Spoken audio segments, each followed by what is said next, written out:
So welcome back, everybody. You're here with the extended overtime with brilliant, inspiring mentor to millions around the world, Brian Greene, and yours truly, Brian Keating. And I love to ask these questions that humanize scientists. And I think you do a wonderful job, you and Tracy and your whole team at the World Science Festival, of showing scientists as human beings. And there's this, kind of trope that we're just these monotonous robots who, can only tell a scientist is outgoing. Do you know how to tell if a scientist is outgoing or not? No, how do you do it? When he looks at your shoes, when he talks. So that's an over. But I like to humanize. You've done so much stuff. There's no shortage of humanization for a wonderful person such as yourself.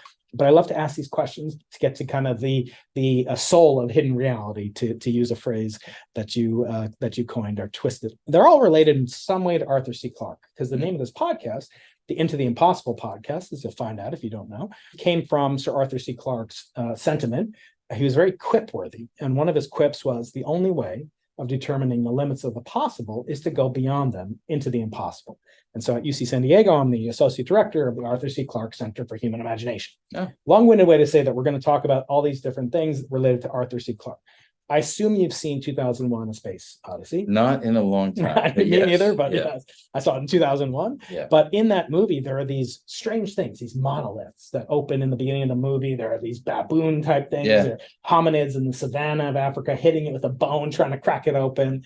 And then later on, they appear on the moon and they're floating around in space. We're not really sure what they are, these sentinels, as they're described in the book. And the question I kind of want to ask you about is, if you had, if these things were time capsules, and you could put anything from the human, collection of wisdom, knowledge, acquisition, and you could inscribe it or put it in there, put it on there for an alien civilization to find 1 billion years hence, what would it be? What would be sort of the crown jewel of humankind? Maybe your work or what have you, but it could be. I'm not saying that you would say that, but people have said that. I mean, Qumran said string theory, but I want to ask, what would you put on it? Feynman said the atomic hypothesis, something that would betray or speak of this swagger that human beings should have, the confidence that we should have in our past accomplishments. What would it be? Yeah, I mean, from the science point of view, a competitor to Feynman's statement that the atomic hypothesis is the most fundamental thing that we have discovered. The competitor, I would say, is that symmetry is the key to understanding the cosmos. And so I would be happy to have the gauge group of the Standard Model inscribed. I'd be happy to have the unifying groups that we discussed earlier, SU5, SU10, E6. I would want to have the Lorentz group included, SU31. So to me, symmetry is really the deep lesson that emerges over the last few hundred years. Now, having said that, that's just sort of on the science side of things. If you ask me what I would really want to put in there to capture the human spirit, I go in a direction that some of your listeners might be less pleased to hear me say. I think the most vital thing that we humans do is try to understand our place in a greater cosmic order. And there are many ways that we've tried to do that. Religion is one of those ways.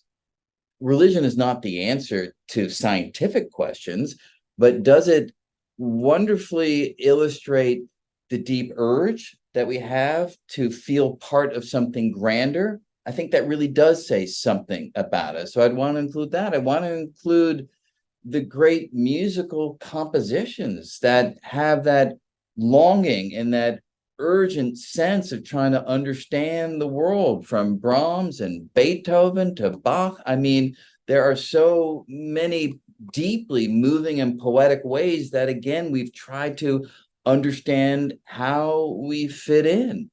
So, yes, science is part of it, but the great movements, be it in music, be it in philosophy, be it in religion, I all feel that they're part of a human narrative that tries to say, here we are, these little beings crawling around the surface of this nondescript planet in the outskirts of this absolutely ordinary galaxy. And how do we make sense of that? And here are the various ways that we've gone about it. Wow.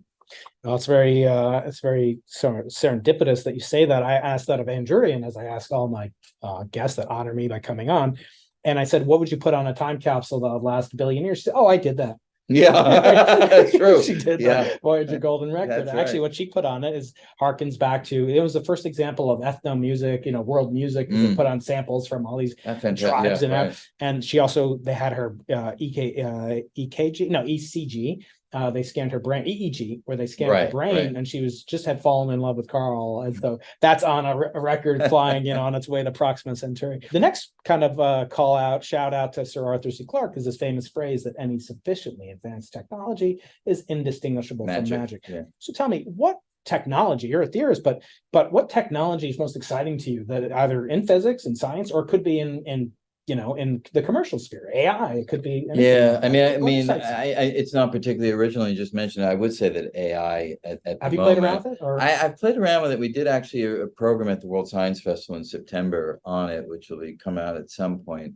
And in order to familiarize myself more fully, I actually went back to some of the original papers, learned about neural nets, learned about transformer architectures, kind of wanted to understand the basis of it all. Number one, what I found is mathematically, it is really straightforward. Yeah. Incredibly trivial and straightforward. Calculus, right? And number two, what it really does highlight is when you have sufficiently large data sets that, of course, you have to analyze in the right way. When you have patterns of patterns of patterns of patterns of patterns of patterns of words, that hierarchy of patterns yields behaviors and insights that feel very human. They're not human, right, but they feel really human. And there's something deeply compelling and also to some deeply frightening. I'll just give you one little example that really kind of caught my attention. We discussed it a bit in this program. I wanted to see how one of these large language models deals with information that's false, because that's obviously something that we're all worried about, misinformation, deep fakes, and so forth. And I said to the system, if I told you that 7 times 8 is 62, not 56, how would you make sense of it? And the system came back with 5 explanations, but 2 of them were particularly interesting. The first one was, maybe you're working in a different base, not base 10. And indeed I was working in base 9, and it worked it out. That I thought was like pretty creative. Okay. Number 2, it said, maybe it's metaphorical. I was like, that's interesting. Can you expand on that?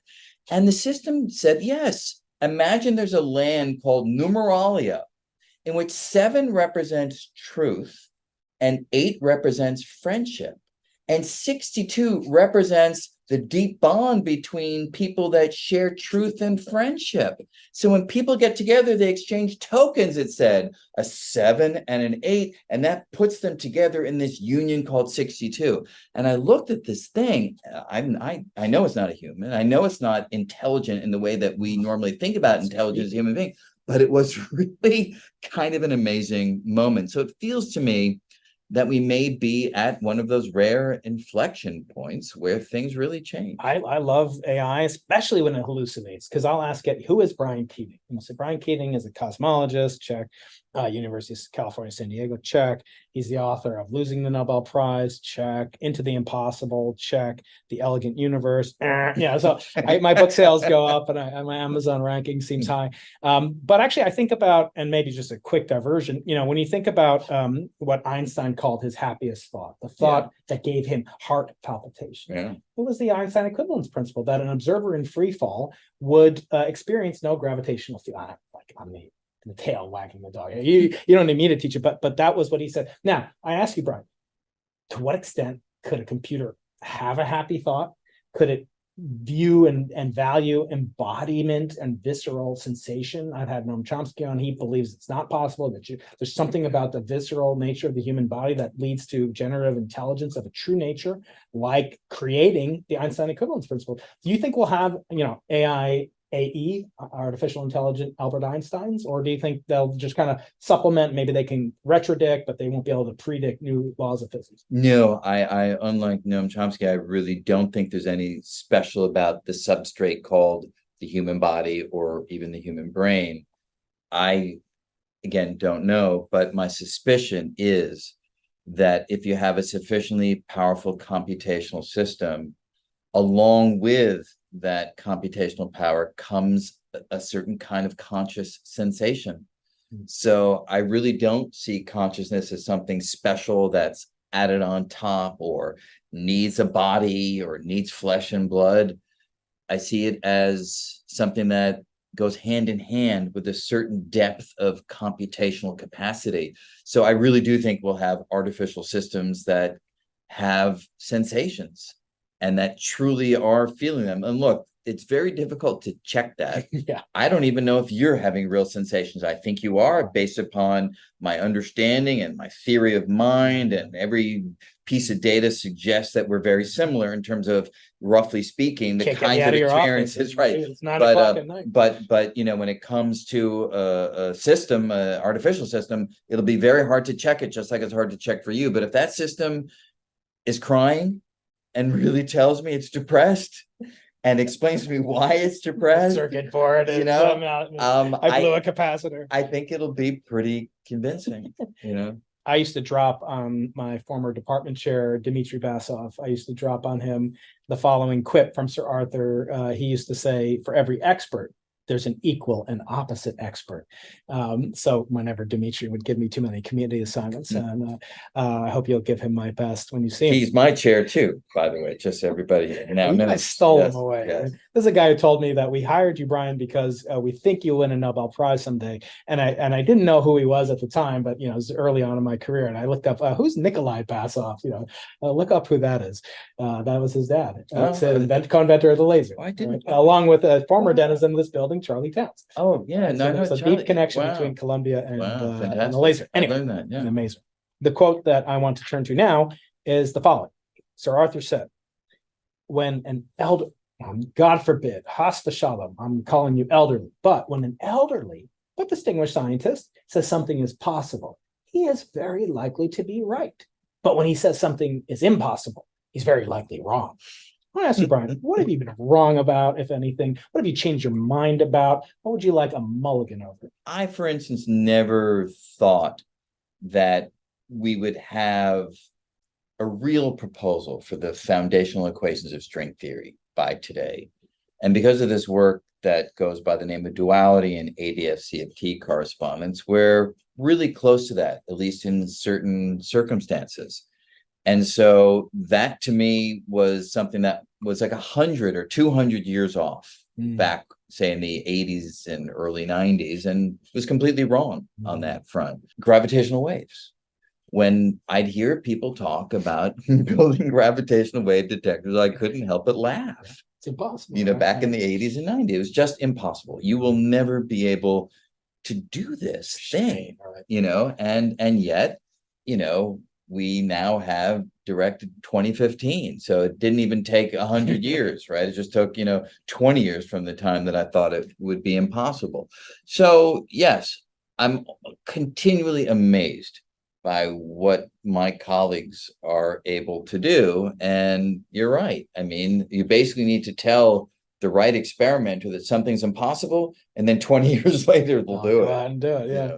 All right, Brian, the last question harkens back to the name of this podcast, the Into the Impossible podcast. And as I said before, the statement by Sir Arthur is kind of evocative to me of sort of advice to your former self. And the statement goes like this. It said, the only way of determining the limits of what's possible is to go beyond those limits into the impossible. That's the name of my podcast. I want to ask you, in the form of advice to 20-year-old Brian. Now we're going back in time instead of forward in time, billions of years. Now we're going back 20, 30, 40 years. And that is the following. What would you say to a 20-year-old Brian? You have 30 seconds with him to give him the courage to do as you've done, to go into the impossible, to remove the unknown and take away that anxiety about the future, perhaps. And this could be not in physics. Yeah. This could be in life. It could be, buy Bitcoin, whatever you want. What advice would you give to this young Brian to give him the courage to do as you've done, to go into the impossible? Yeah, I guess I would say be willing to take deep chances. I think in my career, I've definitely taken chances. I've worked on things that were highly speculative that perhaps wouldn't work out. And some of them did, some of them didn't. But if I was to go back, the thing that I'd want to change is to be even more bold and be willing to be that much more wrong and be willing to have complete failure. And I don't think there are many times when I wasn't willing to have complete failure. I'd be working on things that were difficult and hard, but I could sort of see a trajectory toward the finish line. And when you look at some of the scientists who have really changed everything, many of them were working on something that nobody would go near because it just seemed beyond the reach of a human being, at least at this particular point in our understanding. And, you know, the problem with that, of course, is most of the time people who take that advice will fail. Rarely, however, they will succeed. And it feels to me that it's worth that chance. And I think I'm going to encourage at least a younger version of myself to go for it even more than perhaps I actually did. Well, Professor Brian Greene, renowned, just mentor to millions, literally. You've been mentoring two of my friends who are no longer in physics, were inspired, mentored by you remotely through your phenomenal writing. And they asked me to send you their gratitude as I have benefited, and so many around the world. And I don't want to keep you up any longer with your list of accomplishments with Brian Greene. Thank you so much for spending a late night on a Monday night, coming back from wherever you had to come back from, to spend a little bit of time with my audience that is thirsty for your wisdom. Thank you so much. Well, thank you. Very enjoyable. Thank you. It's great.